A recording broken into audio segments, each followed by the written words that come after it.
এই ধরনের মালগুলোকে আওয়ামী লীগ এখন টাকা পয়সা দিয়ে কাজে লাগাচ্ছে, এটা সিরিয়াসলি নিতে হবে। আমি মনে করি জনাব আসিফ নজরুল আপনাকে এটার পদক্ষেপটা নেওয়া উচিত। কারণ কয়েকদিন আগে তিনি পোস্ট করেছেন যে আপনার দিকে কোন এক মেয়ে আপনাকে একটা নিয়ে কমেন্ট করেছে, তাকে বলেছে আমার জামাইয়ের দিকে তাকাইলে এই করে ফেলবো। এর আগে আপনি শিল্পকলা ডিজি বানিয়েছেন একজনকে, সেটা নিয়ে তিনি ধন্যবাদ জানিয়েছে আপনাকে। সো আপনার সাথে সম্ভবত একটা কানেকশন তার আছে, এই ব্যবস্থাটা আপনাকে নিতে হবে। এবং আসসালামু আলাইকুম প্রিয় দর্শক, কথা বলছেন আমাদের সবার পরিচিত প্রিয় মুখ, অত্যন্ত সাহসী সাংবাদিক ইলিয়াস হোসাইন। আমরা সরাসরি ভিডিও স্ক্রিনে চলে যাব, সেখানে তার গুরুত্বপূর্ণ ভিডিওটি দেখে আসবো। তো চলুন আমরা সরাসরি ভিডিও স্ক্রিনে চলে যাই। বিয়ে করলে ক্যারা তো থাকবেই, সেই ক্যারাই তিনার এখন উঠেছে। এক নম্বর কথা বলে নি, আপনাদের অনেকের আবার অনেকেই বলে থাকেন কার নাকি এই কি ওই যে ক্রাশ ট্রাশ বলে না, কি বলে যেন, এর অনেকের নাকি ক্রাশ আছে। তো এই ভিডিওতে আমি সরাসরি দেখছিলাম হুমায়ুন আহমেদ মারা যাওয়ার পরে এক সাক্ষাৎকার আনতে যায়। তো যাওয়ার পরে দেখা তো আমি সারাদিন টিভিতে দেখলাম কারিনা এখন যায় দেই জরিনা, বুঝছেন, এই হলো অবস্থা। তো সরাসরি যারা দেখেছেন ওনাকে, তারা এই ক্রাশ খাওয়া লোকজনরা একটু বুঝায়েন। আর এর চেয়ে বেশি বললাম না, আল্লাহ সবাইকে সুন্দর করে বানিয়েছেন, আলহামদুলিল্লাহ। সমস্যাটা যে কারণে ওনাকে নিয়ে আমি অনেক সময় অনেককে ব্যক্তিগতভাবে আক্রমণ করার কারণ হচ্ছে কোনো কিছুই ব্যক্তিগত না। আপনি যখন রাষ্ট্রীয় বিষয় নিয়ে কথা বলবেন, তখন আপনাকে রাষ্ট্রীয়ভাবেই আপনাকে করা হবে, ওইটার সবকিছুর জবাব দেওয়ার জন্য আপনার কথা। অনেক মানুষ আছে না যে তার ব্যক্তিগত জীবন কি, ওইটা নিয়ে কথা বলে। আরে বেটা, ব্যক্তিগত জীবন তুই ওই যে নিজামি, আরে বলা হয়েছে কোন এক জায়গায় হরিণ দিয়া, কোন মেয়ে মানুষ দিয়া টিয়া, তারপরে কিচ্ছা কাহিনী সাজানো হয়েছে না, সাদিকে নিয়ে সাজানো হয়েছে না, মুজাহিদকে নিয়ে, সবাইকে তো সাজানো হয়েছে এইভাবে। সবার সাথে নারীকে ঢুকিয়ে দেওয়া হয়েছে, মিথ্যা কথা বলে তাদেরকে সাজানো হয়েছে। সত্য কথা বলতে সমস্যা কোথায়? আপনার ব্যক্তিগত বলে কোনো কিছু নাই। আপনি যখন কোনো সাধারণ বিষয় নিয়ে কথা বলবেন, যেটা পাবলিক বিষয়, ওইটার বলতে গেলে আপনাকে পাবলিকলি ট্রান্সপারেন্ট থাকতে হবে। নিজে ট্রান্সপারেন্ট না হয়ে এত পকপকানি করার কিছু নাই। উনার সব শেষ একটা পোস্ট নিয়ে আপনাদেরকে কথা বলার জন্য আসি। গত কয়েকদিন ধরে উনি খুবই উত্তেজিত, ক্যারা খুব বেশি উঠেছে। তো সরাসরি যাওয়ার পরে, দেখার পরে তার কেউ ক্যারা মজাইতে পারে না, ওই সোশ্যাল মিডিয়ার ছবিটা দেখা একটু ক্যারা মজায় আর কি। তো যখন উনি পোস্ট করেছেন, আমি যখন এই ভিডিওটা বানাচ্ছি তখন বাংলাদেশ সময় রাত 12টা বাজে। তো এই যে পোস্ট করেছেন, পোস্ট করার পরে তিনি সেখানে রাসেলের প্রতি তার একটু দরদ উঠেছে। রাসেলের 60তম আপনার জন্মদিনে উনি খুব আবেগঘন এক করেছেন। তো 60 বছরের মানুষের প্রতি কিন্তু আবার শাওন আপার একটা আলাদা ধরনের একটা আকর্ষণ আছে, এটা আপনারা জানেন সবাই। হ্যাঁ, তো সেই আকর্ষণটা যদিও জানি না আসল আকর্ষণ নাকি জমি জায়গার জন্য আকর্ষণ, সেটা বলা মুশকিল। আমার মনে হয় জমি জায়গার জন্য আকর্ষণ। কারণ হুমায়ুন আহমেদ যখন মারা যাওয়ার সময় শাওন আপা মাজার ভাইয়ের সাথে যায় হোটেলে ছিলেন। হ্যাঁ, নিউ ইয়র্কে এসে হোটেলে ছিলেন মাজার ভাইয়ের সাথে উনি, আর ভদ্রলোক অসহায়ের মতো শেষ দিনগুলো পার করেছেন। তো আমার ধারণা হুমায়ুন আহমেদের জীবনের যে পাপ ছিল, সেই পাপের প্রায়শ্চিত্ত হয়েছে এই বদমাশ মহিলাকে দিয়া। শেষ বয়সে এসে উনি মিডিয়ার সামনে দেখিয়েছেন নানান ধরনের কান্নাকাটি করে, তারপরে অভিনয় করে দেখিয়েছেন যে হুমায়ুন আহমেদের প্রতি তার বিশাল ভালোবাসা। তারপর অনেকে মনে করতে পারেন যে হুমায়ুন আহমেদের পরে উনি এখনো বিয়ে করেন নাই, তাহলে বোধহয় আসলেই ভালোবাসেন। আর বেটা, বিয়ে করবে কে? যে বিয়ে করলে তো সামনে যায় দেখলেই তো বুঝবে যে কারিনা না জরিনা। বিয়ে তো কেউ করে না, এই কারণে উনি বিয়ে করেন। আপনারা মনে করেন না ভালোবাসা থেকে বিয়ে করেন? যারা খায় মাগনা খাইতে তো ধরেন দেখতে কেমন হইলো এটা সমস্যা না, এইভাবেই খাচ্ছেন ওনাকে। আর টাকা পয়সা কিছু আছে, সুগার মাম্মি হয়ে এখন তো সুগার নানি হওয়ার বয়স হয়ে গেছে। তো সুগার নানি এখন ধরেন করে এই পোলাপান নিয়ে টিয়া টাকা পয়সা দিয়ে হয়তো পয়সা তো কামিয়েছেন, হুমায়ুন আহমেদের সব তো দখল করেছেন অর্ধেক ভাগ নিয়ে। যাক, উনি সেখানে এইসব নিয়ে আলাপগুলো কেন আসলো সেই কারণটা আপনাদেরকে বলি। আর সেই ফেসবুকের পোস্টে গোলাম সারোয়ার অনিক নামে এক ভাই একটা কমেন্ট করেছেন। কমেন্টে তিনি লিখেছেন যে সাদে হেলিকপ্টার থেকে গুলি খাওয়া রিয়ার ব্যাপারেও আপনার এমন পোস্ট চাই। অর্থাৎ ওই ভদ্রলোক যেটা বোঝাতে চেয়েছেন যে তিনি এই যে রাসেলের যে আবেগঘন এই শাওনের নিচতলা আপনার ভিজে যাওয়ার যেই পোস্ট তিনি করেছেন, সেই পোস্ট অনুযায়ী যেই আবেগ দেখিয়েছেন, ওই রিয়ার ব্যাপারেও তিনি সেই আবেগটা দেখাতেছে। অর্থাৎ রিয়া নামে যে ছোট বাচ্চাটাকে র্যাব গুলি করে মেরেছে সেটা নিয়ে।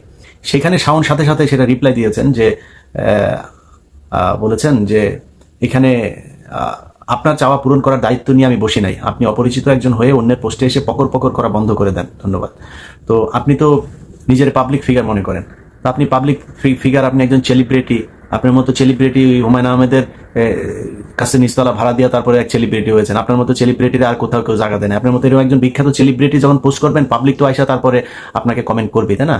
আমাদের পোস্টে কমেন্ট করে না, কমেন্ট করলে আপনাকে হয় জবাব দিতে হবে, না আপনি তার বকা দেন, যেটা দেন সেটা দেন, কোনো সমস্যা নেই। আপনি বললেন যে এখানে এসে করার আপনি কে, মানে ওনাকে আপনি পোস্টে পকর করা বন্ধ করেন। পকর করা বন্ধ করবে মানে কি? কিসের জন্য পকড়? আপনি পোস্ট করেছেন, পোস্টে জবাব দিবে না? সেটাই দিয়েছে। যাই হোক, এই হচ্ছে গিয়ে তার পোস্টে। এরপরে তিনি বলেছেন, উইসেল আবার কিছু কথা বলেছেন, সেটার আবার তিনি জবাব দিচ্ছেন। এই জবাবের মাঝখানে মজার বিষয় হলো, পোস্টটা যদি আমি গোয়েন্দা সংস্থাকে বলবো যে এই পোস্টটা আপনারা দেখবেন, এখানে অনেক এই শেখ মুজিবের সাথে এই মমতাজের আকাম কুকাম করার মাধ্যমে পয়দা হওয়া কিছু বিজম্মাও এই পোস্টের মধ্যে আছে। সো কারা কারা ফেসবুকে এই ধরনের এখনো পর্যন্ত এই যে গণহত্যা, যে মুক্তিযুদ্ধ, এই মুক্তিযুদ্ধের শহীদদেরকে নিয়ে এখনো এই ধরনের মন্তব্য করার সাহস পায়, এইসব ব্যাপারে আপনাদেরকে সাবধান হইতে হবে। আপনি এখন বলতে পারেন যে ভাই, আপনি তো ফেসবুকে কে কি লিখবে না লিখবে সেটার জন্য তো আপনি এটা এইভাবে বলতে পারেন না। ফেসবুকে কে কি লিখবে না লিখবে এটা আওয়ামী লীগ শিখিয়ে দিয়ে গেছে। এই শাওনদের, এই 60 বছরের বুড়া চাচার আপনার বউ যে শাওন, এই শাওন বান্ধবীর বাপের সাথে আকাম কুকাম করে তারপরে লটর বটর বাদায় বিয়ে করা মাল এখন এসা আপনাদের চেতনা শিখায়। এই চেতনা যাদের প্রতি ছিল, তার সে আওয়ামী লীগ সরকার শিখিয়ে গিয়েছে যে তারেক রহমানের বক্তব্য বাংলাদেশে চালানো যাবে না, কোনো মিডিয়া চালায় নাই, এরকম না যে মিডিয়া চালিয়েছে। তারপরে আলেমদের, জামাত ইসলামের নিউজ তারা ছাপায় নাই। জামাত ইসলাম যেখানে মিটিং করেছে সেটাকে বলা হয়েছে নাশকতার জন্য নাকি তারা মিটিং করছে। এটা সেই বাংলাদেশ। জামাত ইসলাম সরাসরি ফেসবুকে কোনো পোস্ট করতে পারে নাই। গোপনে গোপনে বিভিন্ন জায়গা থেকে, বাঁশের কেল্লা সহ বিভিন্ন গোপন জায়গা থেকে তাদেরকে কাজ করতে হয়েছে। তারা ওপেনে বসে থেকে তারপরে এইভাবে সরকারের বিরুদ্ধে, একটা বিপ্লবী সরকারের বিরুদ্ধে রাষ্ট্রদ্রোহী কার্যক্রম ফেসবুকে চালিয়ে যাচ্ছে। এই শাওনদের মতো কিছু মাল আছে যারা টাকার মাধ্যমে সবকিছু করতে পারে। এই ধরনের মালগুলোকে আওয়ামী লীগ এখন টাকা পয়সা দিয়ে কাজে লাগাচ্ছে। এটা সিরিয়াসলি নিতে হবে।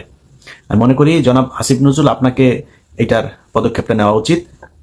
কারণ কয়েকদিন আগে তিনি পোস্ট করেছেন যে আপনার দিকে কোন এক মেয়ে আপনাকে একটা নিয়ে কমেন্ট করেছে, তাকে বলেছে আমার জামার দিকে তাকাইলে করে ফেলবো। এর আগে আপনি শিল্পকলার ডিজি বানিয়েছেন একজনকে, সেটা নিয়ে তিনি ধন্যবাদ জানিয়েছে আপনাকে। সো আপনার সাথে সম্ভবত একটা কানেকশন তার আছে। এই ব্যবস্থাটা আপনাকেই নিতে হবে। এবং আমি মনে করি আইন শৃঙ্খলা বাহিনীর উচিত এই যে পোস্ট, এই পোস্টের মধ্যে যেই শহীদ একজন রিয়াকে নিয়ে যেই মন্তব্য করা হয়েছে, এখানে কারা কারা কমেন্ট করেছে এবং পোস্টকারী সবাইকে গ্রেপ্তার করা উচিত।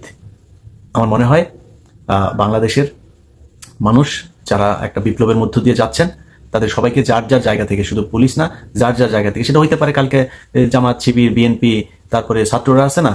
আসসালামু আলাইকুম প্রিয় দর্শক, দেশ কিংবা দেশের বাইরে যে যেখান থেকে বসে ভিডিওটি দেখলেন সবাইকে অনেক অনেক ধন্যবাদ এবং ভালোবাসা জানাচ্ছি। প্রিয় দর্শক, আশা করি পুরো ভিডিওটি দেখেছেন এবং বুঝতে পেরেছেন।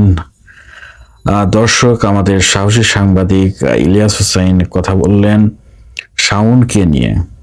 মেহের আফরোজ শাওন হুমায়ুন আহমেদের স্ত্রী, তিনি কথা বললেন, তাকে নিয়ে কথা বললেন, তার বর্তমান অবস্থা, বর্তমান পরিস্থিতি, এগুলো নিয়ে কথা বললেন। আওয়ামী লীগ করেন তিনি, এদেরকে বলা হয় গুপ্ত আওয়ামী লীগ, মানে সরাসরি কিছু না বললেও। বাংলাদেশের সবচেয়ে আলোচিত একজন বক্তা আল্লামা দিলাওয়ার হোসেন সাঈদী যখন ইন্তেকাল করেন, যেদিন, ঠিক ওই দিন এই বেয়াদব মহিলা তিনি লিখছিলেন তার ফেসবুক পেজে যে আজ কেন এত ভালো ভালো লাগে বা খুশি খুশি লাগে, এরকম একটা লেখা তার ফেসবুকে লিখেছিল, যা মানুষ ঘিরা ভরে প্রত্যাখ্যান করেছে। এই বেয়াদব মহিলাকে নিয়ে কথা বললেন ইলিয়াস হোসাইন, সাংবাদিক ইলিয়াস হোসাইন, অনুসন্ধানিক সাংবাদিক। বাংলাদেশের জন্য ইলিয়াস হোসাইনের যে আত্মত্যাগ, যে কঠোর পরিশ্রম, তা সারা বাংলাদেশের মানুষ সারা জীবন মনে রাখবে। তার এই যে বাংলাদেশের প্রতি প্রেম, ভালোবাসা। আর মেহের আফরোজ শাওনেরা বাংলাদেশ থেকে কি করেছে? দুর্নীতি ছাড়া আর কি করতে পেরেছে এরা? তো বলার কিছু নেই। সবাই ভালো থাকবেন, সুস্থ থাকবেন। আজকের ভিডিওটি কেমন লাগলো অবশ্যই কমেন্টে জানাবেন। আবারও দেখা হবে ইনশাল্লাহ। আসসালামু আলাইকুম।